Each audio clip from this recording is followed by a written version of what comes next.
Oi, tudo bem? A gente aqui no Espaço Renascer, querendo que você tenha um tempo maravilhoso.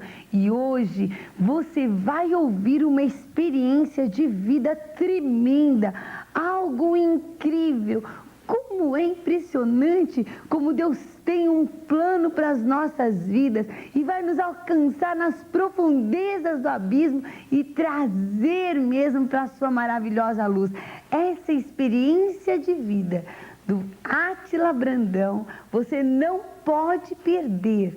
Confira comigo, é uma pregação que ele fez aqui na nossa sede em São Paulo, na Avenida Lins de Vasconcelos, 1108, contando a sua experiência, e eu tenho certeza que realmente através dessa experiência você também vai ser tocado, Deus também vai falar com você. Os que trouxeram suas Bíblias vão tomá-la na mão direita, no braço do tabernáculo, levantá-la por sobre sua cabeça, a Bíblia, a espada, e vão dizer comigo: eu sou o que a Bíblia diz que eu sou. Eu tenho o que a Bíblia diz que eu tenho. Eu posso o que a Bíblia diz que eu posso fazer. Que esta palavra esteja sempre muito perto de mim, na minha boca e no meu coração, para eu praticá-la. O Senhor é a minha fortaleza e a minha força, e Ele perfeitamente desembaraça o meu caminho. O Senhor é a força da minha vida. O Senhor é o meu pastor, nada me faltará. Posso todas as coisas naquele que me fortalece. Se Deus é por mim, quem será contra mim? Aleluia. Vamos abrir as nossas Bíblias no livro de Deuteronômio, capítulo 6, verso 21, e em Colossenses 1, 13 e 14. Deuteronômio 6, 21, Colossenses 1, 13 e 14. Deuteronômio capítulo 6, verso 21, Colossenses 1, 13 e 14.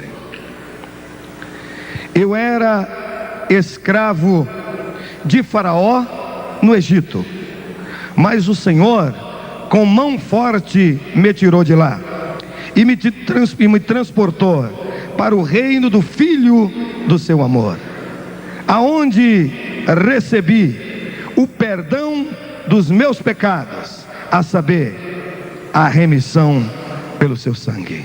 Senhor da glória, esta é a tua hora. Nós te oramos agradecidos no nome de Jesus. E todo o povo de Deus diz amém. Amém. Podem sentar.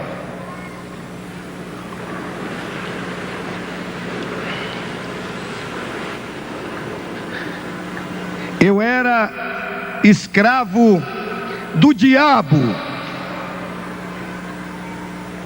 Eu nasci na cidade de Salvador, da Bahia,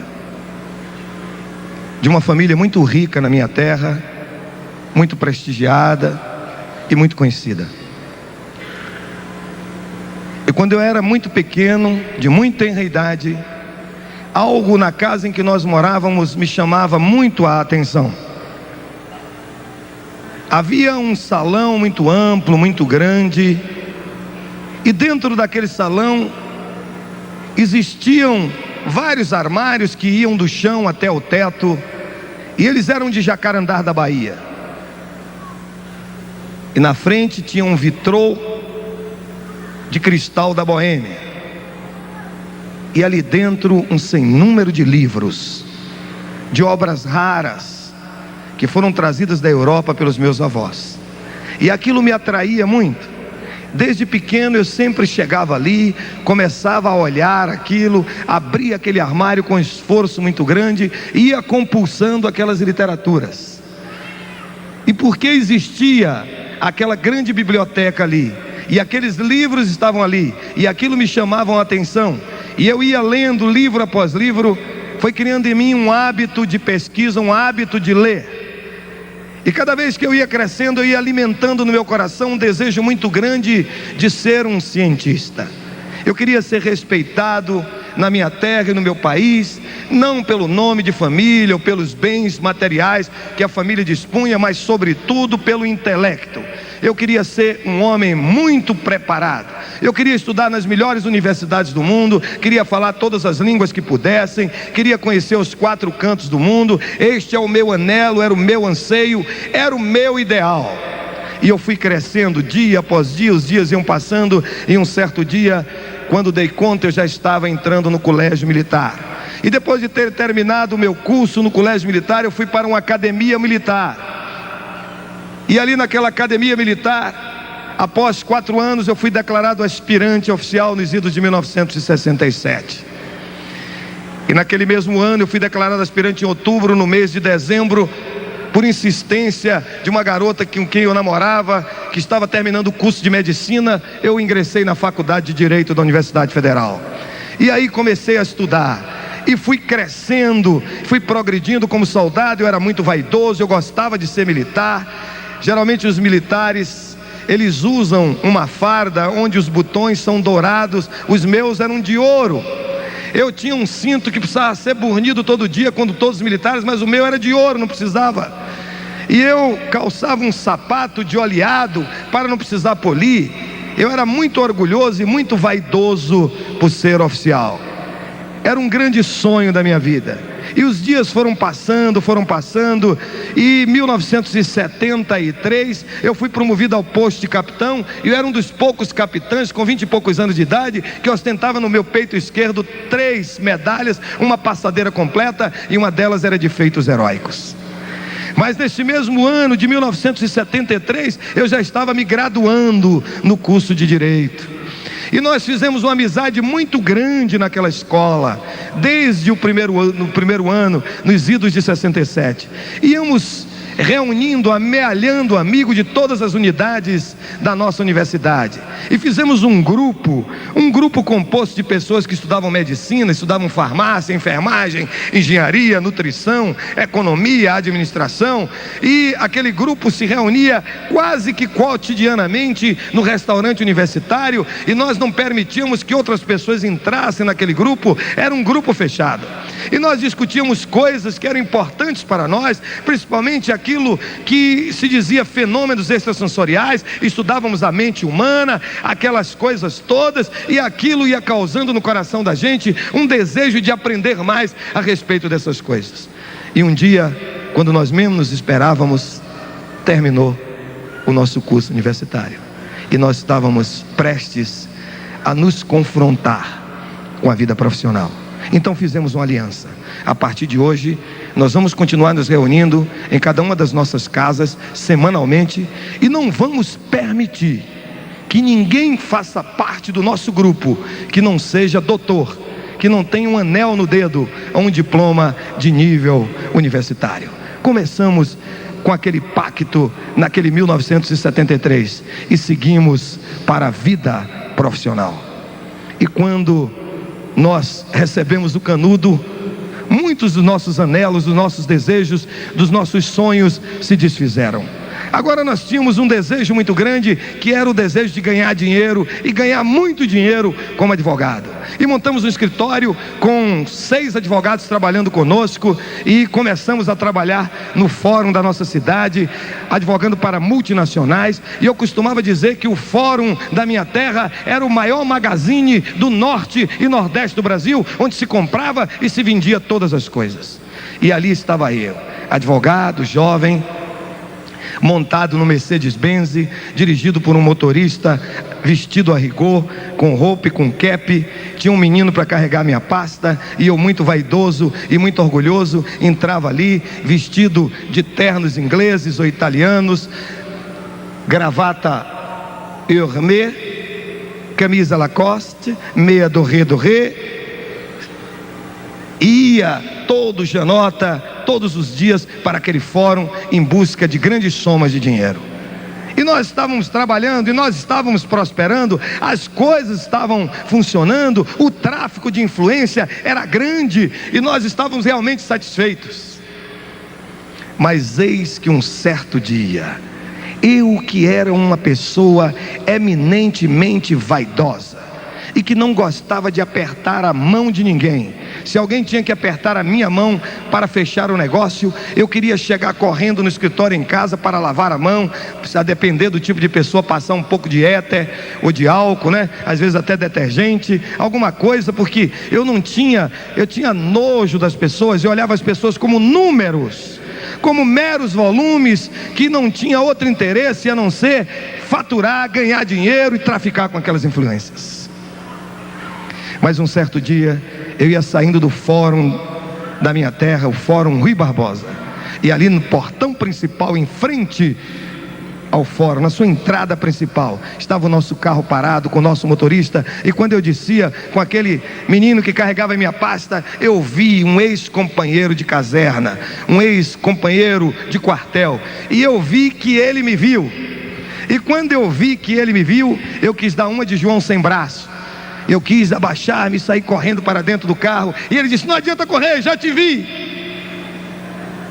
E eu fui correndo e já te vi. Não. E veio na minha direção e ele disse: que papelão, sujeito berrando aqui no meio da praça do fórum, o que é que há? E ele disse: eu gostaria que você fosse na minha casa hoje à noite. E eu era exímio mentiroso. E eu disse: eu não posso ir porque eu estou com compromisso hoje. Ele fez: mentira. E era mesmo. Eu quero que você vá na minha casa. O que é que eu vou fazer na sua casa? Não, você tem que ir. E ele apertou de todos os lados e eu dei a palavra que ia e fui. E naquela noite, ao chegar na sua casa, eu conheci a sua esposa, soube que ele já era major, e eu encontrei uma grande quantidade de pessoas naquela casa. E aquela senhora, que era sua esposa, estava sentada num divã assim no meio da casa, cercada por muitas pessoas, e era o alvo das atenções daquelas pessoas. Então, eu admiti por minha conta e risco próprios de que era o aniversário daquela senhora.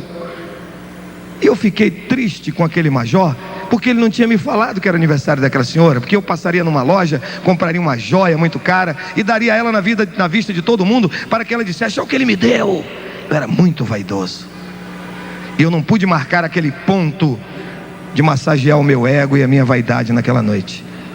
Mas em dado momento, aquela senhora levantou-se e foi para uma sala maior, e naquela sala existia uma mesa no centro dela, uma mesa muito grande, guarnecida por uma toalha de brocado branca.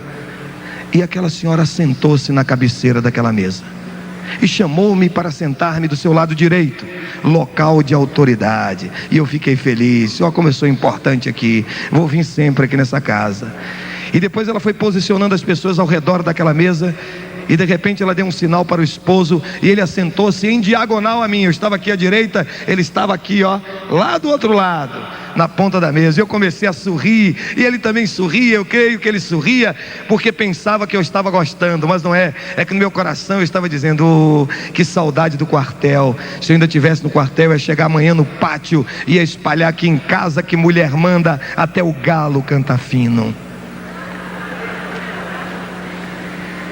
E ela fez um sinal para ele, ele levantou-se, foi lá e apagou a luz. E quando ele apagou a luz, eu entrei em parafuso. Eu disse: meu Deus, onde eu fui me meter? O que é isso? O que esse cara vai fazer? E quando aquela luz foi apagada, acendeu-se no centro da mesa uma lamparina, uma luz assim muito mortiça, e ela transfigurou-se. Aquela mulher mudou. Aquela mulher tão amorável, tão amorosa, tão gentil, assumiu um aspecto diferente, e a sua voz ficou como cavernosa, e ela começou a falar de uma maneira diferente. Aquilo me tinha medo, e ela ia dizendo coisas ao meu respeito, que eu era aquilo, que eu era isso, que eu era aquilo, e eu nunca tinha visto aquilo, e fiquei impressionado, e fui acompanhando, apesar de haver gostado do que ela disse para comigo, porque estava massageando a minha vaidade. E em dado momento eu não entendia mais nada, e a coisa terminou. E quando terminou, eu me dirigi para aquela mulher e lhe disse: o que é que houve aqui? Eu quero saber o que é que está havendo. E ela olhou para mim e disse: eu não vou te dizer nada. Você vai tomar a caneta, vai anotar uma relação de livros que eu vou te dar, e você vai comprar esses livros e vai ler. Aí deu-se o que se chama na Bahia juntar a fome com a vontade de comer. Eu gostava de ler. E eu falei para o meu motorista, o Celestino, que era uma pessoa a quem eu gostava muito. O Celestino era um crioulo de mais ou menos quase 2 metros de altura, que eu tinha tirado ele da penitenciária. Ele faria qualquer negócio que eu mandasse. Era um sujeito preparado, o Celestino. E eu disse: Celestino, você vai nessa livraria e traz esses livros. E ele trouxe aqueles volumes de livros para mim, e eu fui lê-los de um fôlego só, noite adentro, e fiquei apaixonado pela vida daquele sujeito chamado Denizar Hippolyte Léon Riveio. O Denizar Hippolyte Léon Riveio era médico, era linguista, era formado em pedagogia, era um homem muito inteligente e muito preparado, e eu fiquei completamente apaixonado pelas suas obras. Talvez você nunca tenha ouvido falar em Denizar Hippolyte Léon Riveio, porque ele é conhecido pelo seu apelido, Allan Kardec. Eu apaixonei-me tanto pelas obras de Kardec, que eu saí da Bahia e fui para Paris, atrás de aprender mais sobre ele. E ali num sebo, numa livraria de livros usados, eu encontrei um livro escrito por ele quando voltara de Yverdun, onde havia estudado pedagogia aos pés de um dos maiores mestres dessa ciência, Pestalozzi, Le Contradiction. E eu peguei aquele livro e saí lendo, e de lá fui para a Suíça, atrás de conhecer mais a respeito daquele homem. E quando eu retornei, quando eu continuei frequentando aquelas reuniões, em pouco tempo eu havia me tornado médium espírita de todos os dons de mediunidade.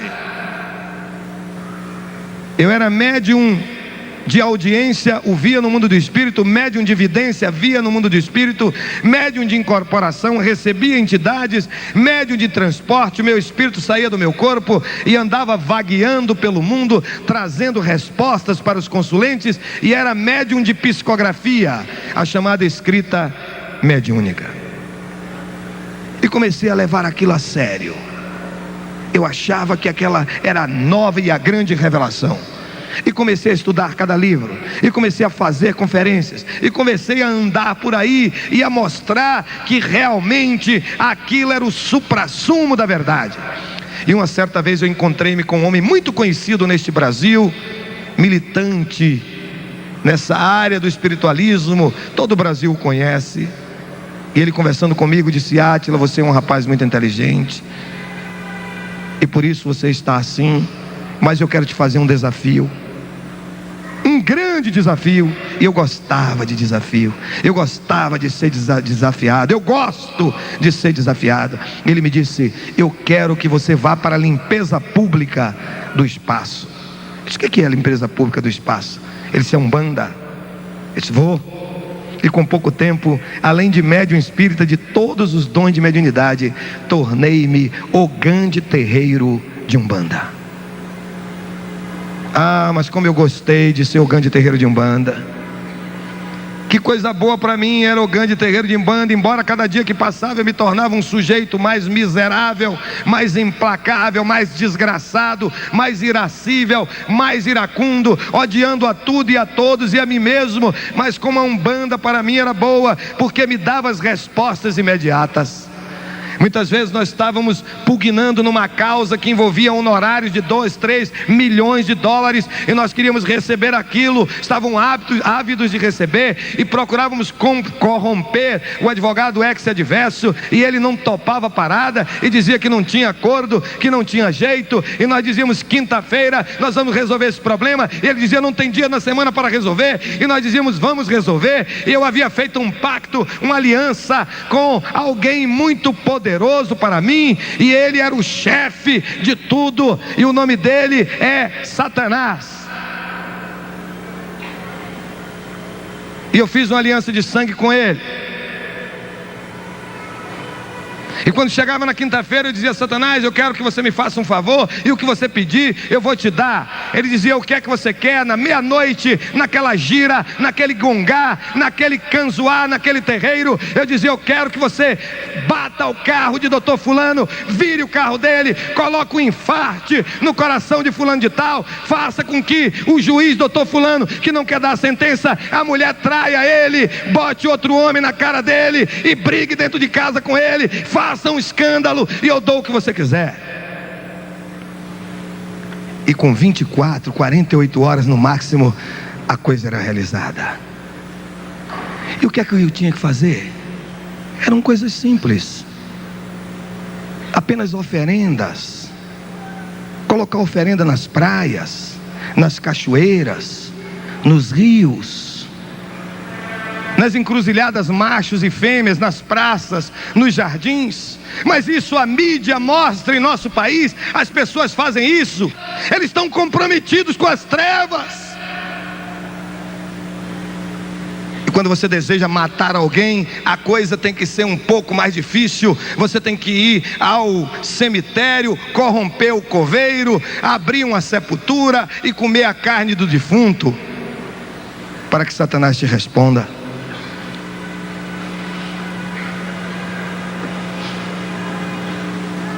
E as coisas iam andando, e nós íamos ganhando muito dinheiro, mas cada dia que passava, eu ia entrando numa depressão muito grande. Uma depressão muito grande. E talvez você não saiba, mas todos aqueles que servem ao diabo a nível sacerdotal são obrigados a serem homossexuais. Todos chamados pai de chiqueiro, que o povo chama de pai de santo, são homossexuais. Tanto eles quanto as mães de santos. Porque o diabo coloca na cabeça deles que existem entidades que são femininas e que não está bem no corpo deles. Ou eles queiram ou não, são estuprados como estão na camarinha, naquele período que estão fazendo a cabeça para depois bolar e se tornarem pais de chiqueiro, que o povo impropriamente chama pai de santo ou mãe de santo. Pai de chiqueiro e mãe de chiqueiro. Graças a Deus que eu não servi ao diabo a nível sacerdotal, nem nunca quis. Mas este país anda mergulhado nesta lama, nesta podridão, e muita gente acha que é muito bonito.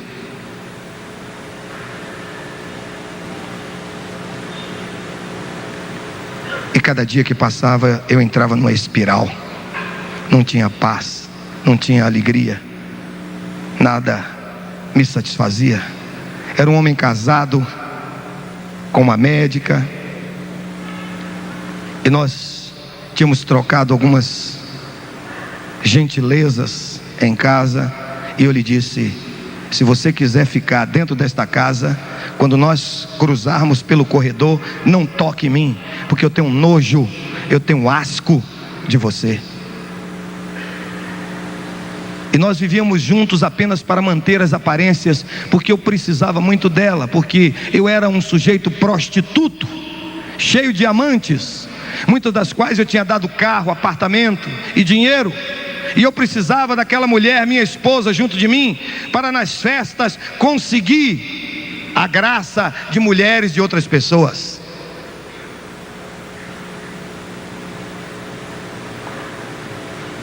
E em determinada altura da minha vida, a sede e a fome de preencher o vazio que se encontrava no mais recôndito do meu ser era tão grande, que eu era médium espírita de todos os dons de mediunidade, ogã de terreiro de Umbanda, eu era do Seixonoê, eu era do Hare Krishna, eu era da meditação transcendental, eu era messiânico, era da ciência cristã, era mestre de maçonaria, era mestre de Rosa Cruz, era yogi, era zen budista, era alquimista, era meditador transcendental, era ocultista, era da New Age.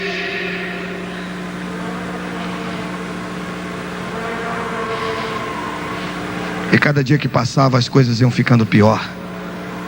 Não tinha paz, não tinha alegria, não tinha satisfação, não tinha contentamento. Era um rebutalho, era um trapo, era um homem perigoso, porque era um homem insólito e sozinho. E homens sozinhos tendem a suicidar-se. Um certo dia, porém, eu estava naquele canzoar, naquele gongá, naquela gira, esperando da meia-noite, a hora que aquele meu amigo chegava para falar comigo e atender os meus pedidos. E em dado momento eu vi uma voz que dizia: aí não é o meu lugar. E aquele terreiro que nós tínhamos construindo, desviando dinheiros e recursos de grandes empresas, e só entrava doutor. Ali tinha um mogão do meu lado que era diretor financeiro de uma das maiores construtoras desse país. E olhei para ele e disse assim: eu ouvi uma voz. Senhora, aqui nós ouvimos vozes. É claro, se você vê um sujeito analfabruto, que não sabe nem ler nem escrever, não tem nenhum nível de escolaridade, e ele consegue saber e falar até nagô e dizer todas aquelas coisas e descrever cada uma daquelas entidades. Nós éramos doutores, eu sabia todos os pontos riscados, conhecia as expressões vocais de cada uma daquelas entidades, sabia quem era pela batida, pela voz, pela maneira de se apresentar. Eu sabia tudo aquilo, mas nunca tinha ouvido uma voz daquela maneira. Era uma voz diferente. Eu estava acostumado a uma voz de ódio, de imposição: ou você faz, ou eu te mato, ou você faz, eu te arrebento, ou você faz, ou vai ter que acontecer. Você não pode ir a um aniversário, você não pode ir a tal casamento, você não pode comer isso, você não pode vestir tal roupa, você não pode sair tal dia. Eu era um escravo do diabo. E aquela voz é uma voz diferente. Era uma voz doce, uma voz melíflua, uma voz que dizia: aí não é o meu lugar. Eu fiquei esperando aquilo. Meia hora depois eu ouvi a mesma voz, o mesmo som, a mesma tonalidade, o mesmo timbre, e me dizia: eu sou o Senhor, aí não é o meu lugar. E naquele dia eu disse: nunca mais eu vou voltar neste terreiro. Conferenciei com meu amigo que estava ali do meu lado. Falei: você está louco? Eu digo: tô, nunca mais eu volto aqui. E saí correndo dali em busca do nosso carro. E quando eu cheguei naquele carro, que abri aquela porta, que posicionei-me no volante, eu tive a sensação de que alguém entrara e que se assentara no banco de carona. E eu fiquei intrigado, porque eu era médium, também vidente. Eu via todas as coisas no mundo do espírito, e eu não estava podendo ver quem estava do meu lado. E eu saí em desabalada carreira, e apoderou-se de mim naquela noite um desejo irresistível de morrer. Eu queria me arrebentar, eu queria explodir, eu queria quebrar-me ao meio, e saía naquela madrugada em alta velocidade, cerca de 70 quilômetros, para chegar na minha casa. E eu ia em velocidade, e quando chegava na curva, entrava na contramão, e só pensava: vai aparecer uma grande carreta e eu vou explodir em cima dela, ou um ônibus, ou qualquer coisa. E não aparecia. E quando chegava no despenhadeiro, eu jogava para cima, algo me livrava, aquela sensação terrível de alguém, aquele calor, aquela coisa crespa do meu lado. E eu ia correndo, e quando dei por mim, estava chegando na minha casa. E nós entramos ali. Eu parei o carro e olhei para aquele edifício, que era muito vaidoso. Eu gostava, coisa que mais eu gostava de fazer era cadastro de banco, para levar aquele monte de títulos para o banco. E chegava ali, a mulher me perguntava: seu endereço? Rua Florianópolis, edifício Porto Príncipe, 4º andar. E ela dizia: o número do apartamento? Eu disse: animal, é o andar todo. A vaidade. Às vezes conhecia pessoas assim que eu nunca tinha visto dentro do fórum, colegas que vinham de Porto Seguro para Salvador defender alguns recursos. Eu dizia: como é que você vai? Eu dizia: eu não sei, não sei nem como é que eu vou, eu estou aqui preocupado. Você vai no meu avião? Para dizer que tinha avião.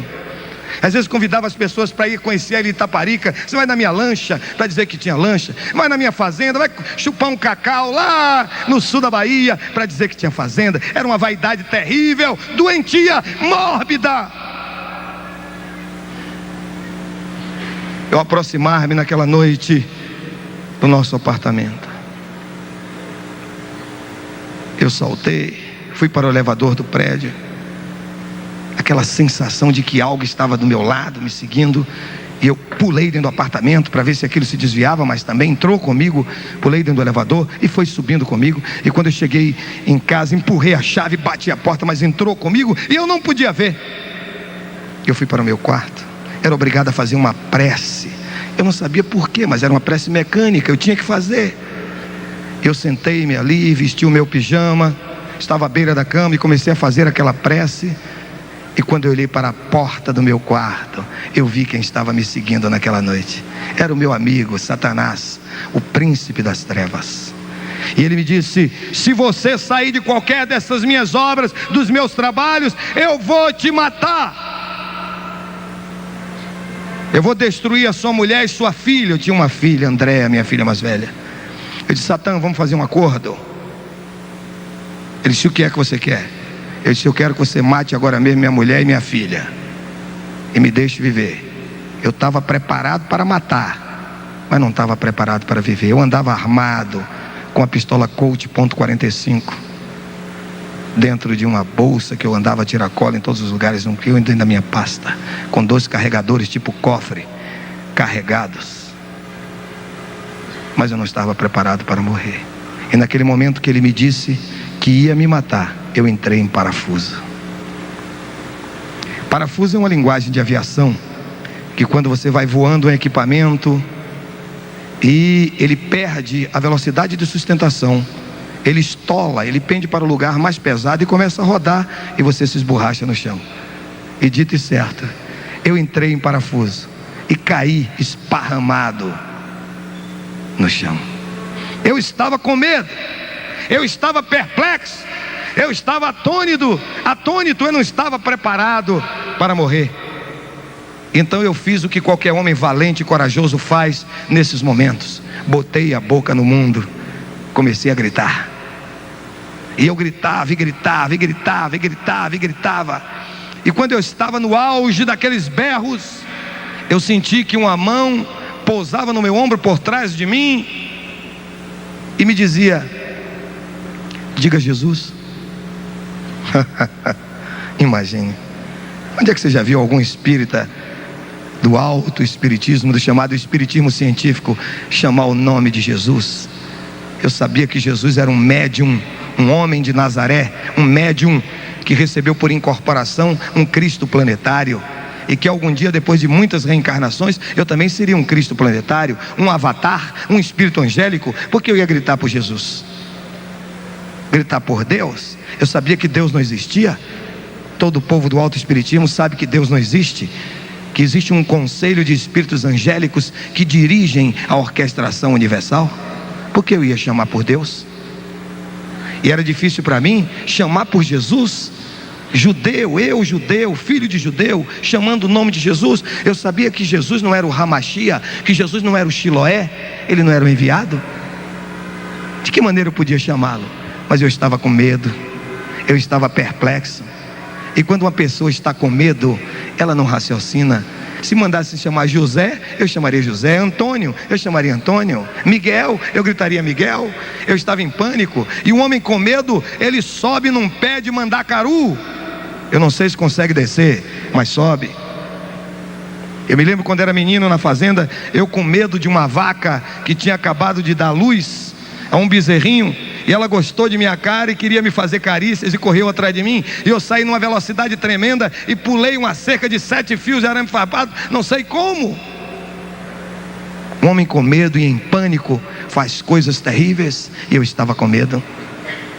E quando eu vi aquela voz dizer: diga Jesus, eu disse: Jesus. E quando disse Jesus, Satanás, Lúcifer, Reilel Ben Shaar, que estava na minha porta do meu quarto, foi para a cozinha. E aí começou a quebrar as coisas na cozinha. Virava fogão, abriu geladeira, derrubou tudo, quebrou louça. Isso é um fenômeno que muitas pessoas já devem ter visto falar, ou já ouviram falar, ou já até viram, já participaram de coisas nesse sentido. Começou a quebrar coisa. Naquele momento que ele quebrava as coisas lá na minha cozinha, eu comecei a raciocinar de novo.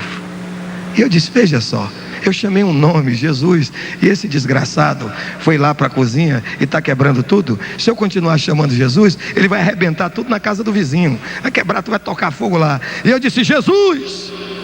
E aquela vozinha atrás de mim dizia: diga, tenha misericórdia de mim. Eu digo: tenha misericórdia de mim.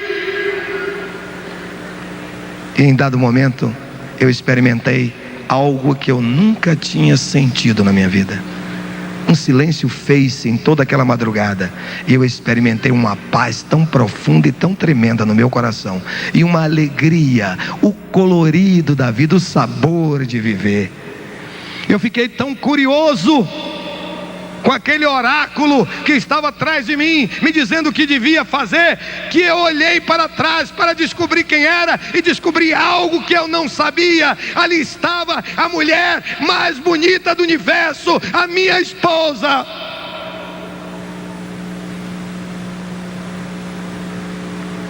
Aquela pequena mulher de 1,50 m de altura tinha colocado o seu rosto no chão, a sua cara no pó, e disse: Deus, se você libertar o meu marido das garras de Satã, todas as quartas-feiras nós vamos te fazer um culto até a morte. E a Bíblia diz: esse Deus é o meu Deus para todo sempre, e Ele será o meu guia além da morte. Eu não quero perguntar nessa noite qual é o seu Deus, nem em que você crê, nem em que você confia. Talvez você esteja perdido como eu estava, no mundo das ilusões, atrás dessas vãs filosofias, pensando no poder da mente e pensando em todas as coisas, envolvido com muitas mulheres, envolvido com tantas coisas e com drogas e com tantas coisas, com cocaína, com cheirinho da loló, com maconha, com bebidas. Mas isso não convence, isso não leva a lugar nenhum. Mas eu quero dizer uma coisa a você, que eu descobri algo que é tremendo. Eu descobri algo que é tremendo. Eu descobri naquela madrugada Jesus, o leão da tribo de Judá, o lírio dos vales, a rosa de Sharon, o germen de justiça, a estrela resplendente da manhã, a semente da mulher, o puro em suas asas, o puro entre os milhares, o doce cantor de Israel, a pérola de grande preço, o maravilhoso, o conselheiro, o Deus forte, o Pai da eternidade, o príncipe da paz, o alfa, o ômega, o princípio, o fim, aquele que é, aquele que era e aquele que voltará. Ele é o pescador da Galileia, Ele é o Galileu, Ele é o Nazareno, Ele é Yeshua, Hamashia, Menat Zerete, Jesus Cristo de Nazaré. A Ele honra, glória, louvor, exaltação, adoração por toda a eternidade toda, porque Jesus é Deus. Jesus é Deus. Jesus é Deus. Jesus é Deus. Aleluia. Eu não quero perguntar a você nesta noite qual é o Deus que você está servindo, qual é o caminho que você está trilhando. Não quero perguntar isso a você, mas eu quero dizer a você que o Deus a quem eu sirvo, o Deus para quem eu vivo, o Deus por quem eu sou completamente apaixonado, o Deus com quem eu sonho, o Deus a quem louvo, o Deus a quem adoro, o Deus em quem respiro, o Deus em quem me movo. Esse Deus é El Shaddai, o Deus Todo-Poderoso. Ele é El Elyon, o insuperável, o Deus Altíssimo. El Olam, o Deus eterno. El Gibor, o Deus forte. Medaber El, o Deus que fala. Shimael, o Deus que escuta. El Roi, o Deus que tudo vê. Emanuel, o Deus conosco. Ele é El Malech HaMim, o Deus cheio de misericórdias. Ele é Jeová Tsavaot, o Senhor dos exércitos. Jeová Jiré, o Senhor da prosperidade e da provisão. Jeová Nissi, o Senhor que é a nossa bandeira. Jeová Rafá, o Senhor que nos cura, nos sara, nos sana. Jeová Shalom, o Senhor que é a nossa paz. Jeová Rohi, o Senhor que é o meu pastor. Jeová Tzidkenu, o Senhor justiça nossa. Jeová Mikdaskin, o Senhor que se revela, Jeová Shammah, o Senhor que está presente. Ele está mais perto de nós do que o ar que nós respiramos.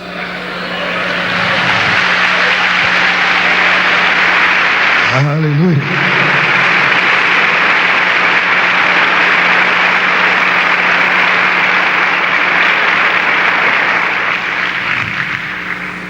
Ele é Jeová. Jeová em hebraico significa o autoexistente, que se revela, aquele que faz as coisas acontecer. Ele é o Deus que vivifica os mortos, que chama à existência coisas que não existem. Ele é o único Deus verdadeiramente existente. A Ele, ao Senhor, honra, glória, louvor, exaltação, adoração por toda a eternidade toda, porque só Ele é digno de receber a honra, a glória, a força e o poder. Ao Rei eterno, imortal, invisível, mas real, a Ele ministramos o louvor. E nesta noite memorável, nesta noite gloriosa, porque Ele está aqui, os seus anjos estão aqui, Ele está no meio de nós. Esta é a tua noite. Esta é a tua noite. Você nunca mais será o mesmo. Eu dificilmente assisto televisão, não tenho um tempo, não gosto muito. Mas uma vez ao chegar à frente de uma televisão, eu vi uma propaganda de um cartão de crédito. Estava escrito assim: American Express, não saia de casa sem ele. É mentira! Jesus Express, não volte para casa sem ele. É Jesus. É Jesus. É Jesus.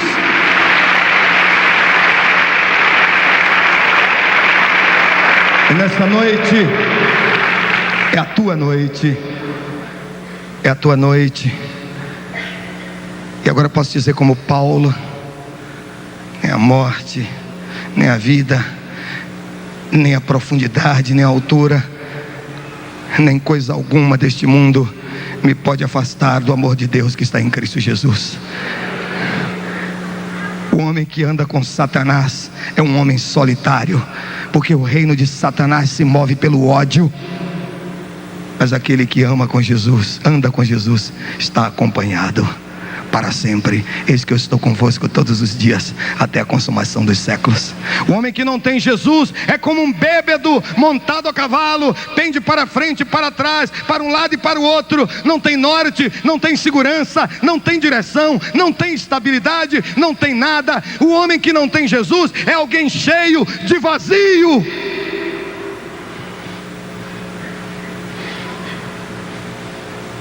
Mas nessa noite, Jesus, que é uma pessoa educada, e pessoas educadas não entram na vida dos outros sem serem convidadas. Você pode ter uma ideia que tem Jesus, mas se você nunca o convidou a entrar na sua vida, ele nunca entrou. Apocalipse 3:20: eis que estou à porta do seu coração e bato. Se você ouvir a minha voz e abrir a sua porta, eu entrarei e cearei com você, e você comigo. Ele quer ser seu amigo. Ele quer que você o convide a entrar na sua vida, a participar da sua existência, a ser o dirigente da sua história. Eu me lembro que quando Fidel Castro ganhou a guerra de Sierra Maestra, ele determinou que todos os pregadores do evangelho e todos os pastores que não negassem a Jesus deveriam morrer. E ali tinha um evangelista, que eu acho que é até parente aqui do nosso pastor Estevam, Hermano Hernández. E Hernández tinha duas filhinhas, uma de 4 anos e outra de 5, e a sua esposa. E Hernández disse que não negaria Jesus. E eles prenderam o irmão Hernández e levaram para a cadeia, sob a ameaça de que iria para ele paredão se não negasse Jesus. E ele ficou a noite toda acordado ali naquela enxovia, e cedo pela manhã empurraram a baioneta nas suas costas e o impulsionaram a chegar naquelas grades da janela. E quando ele olhou para baixo, estava ali em pé, de olhos vendados e com as mãos amarradas para trás, a sua esposa e as suas 2 filhinhas.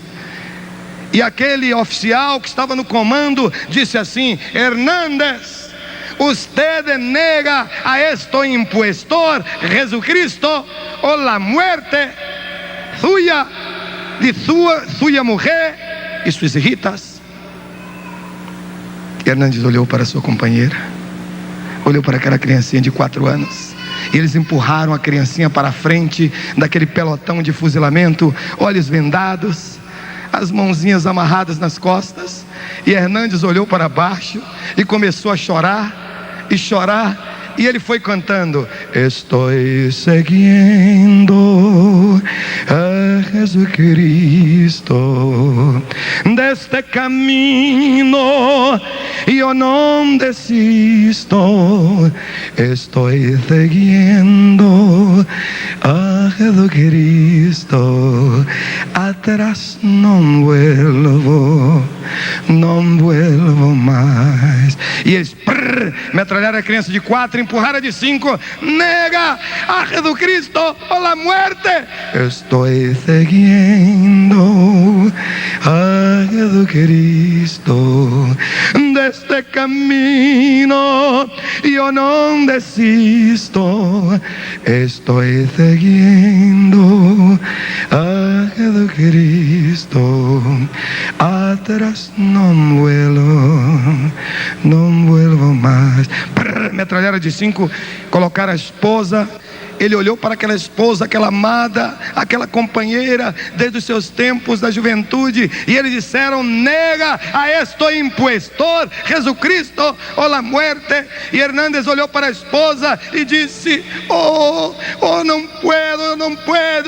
puedo, Jesus, perdona-me, Senhor, não puedo. E ela, sem ver nada, mas ouvindo a voz de Hernandes: não, Hernandes, não le nega, Hernandes, no le nega. Jesucristo es el Señor de nuestra victoria. Para frente, Hernandes, nosotros estaremos con ellos ahorita mismo. No lo negue. Estoy seguindo a Jesus Cristo, deste caminho. Toda a igreja: eu não desisto. Estou seguindo a Jesus Cristo, atrás não volto mais. Toda a igreja, pianista: estou seguindo. Se há alguém nesta noite que queira segui-lo, que queira convidá-lo a entrar na sua vida, a ser o seu Senhor, o seu Salvador, o seu líder, o seu comandante, dê um sinal, levante a sua mão direita. Eu quero. Jesus te abençoe, Jesus te abençoe, Jesus te abençoe, Jesus te abençoe, Jesus te abençoe, Jesus te abençoe, Jesus te abençoe, Jesus te abençoe, Jesus te abençoe, Jesus te abençoe, Jesus te abençoe. Mais alguém? Levante a mão, dê um sinal, convidando Jesus a entrar na sua vida. Jesus te abençoe. Quem mais nessa noite? Jesus te abençoe. Quem mais? Jesus te abençoe, Jesus te abençoe, Jesus te abençoe, Jesus te abençoe, Jesus te abençoe. Quem mais nessa noite? Dê um sinal levantando a sua mão direita. Jesus te abençoe, Jesus te abençoe, Jesus te abençoe. Quem mais? Quem mais deseja Jesus Cristo para ser o Senhor da sua vida e o seu Salvador? Levante a mão, faça assim. Eu quero orar por você. Jesus te abençoe. Há mais alguém? Jesus te abençoe, Jesus te abençoe. Aleluia. Não volto mais. Então vamos cantar mais uma vez. Estou seguindo a Jesus Cristo. E você que já levantou a sua mão, ele diz: todo aquele que me recebe, este virá a mim. Agora você saia do seu lugar e vem aqui. Eu quero abraçar você, eu quero orar por você, mesmo que você não tenha levantado a sua mão, mas sente o desejo de sair no seu lugar e vir aqui à frente. Eu quero te abraçar nessa noite. Aleluia.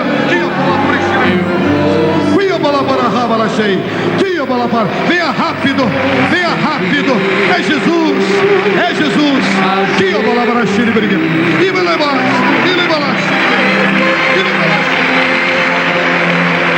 Ele, aleluia, Ele.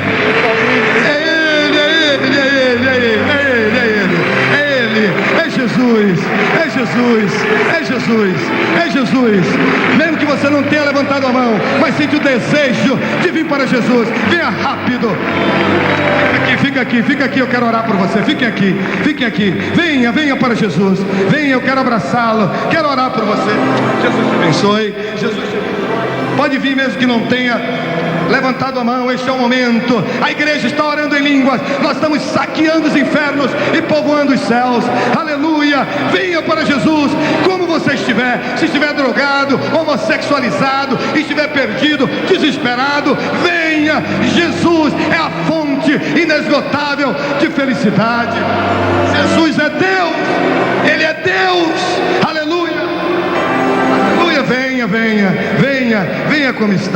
Venha como está, neste momento, é um momento de vitória. Eu não vou insistir no apelo, porque Jesus não é mercadoria barata, apresentada em liquidação no shopping center da vida. Jesus é Deus, Ele é Deus, aleluia. Ainda há lugar para você na família de Deus, venha, nós vamos cantar ainda mais uma vez, estou seguindo, venha seguir a Jesus.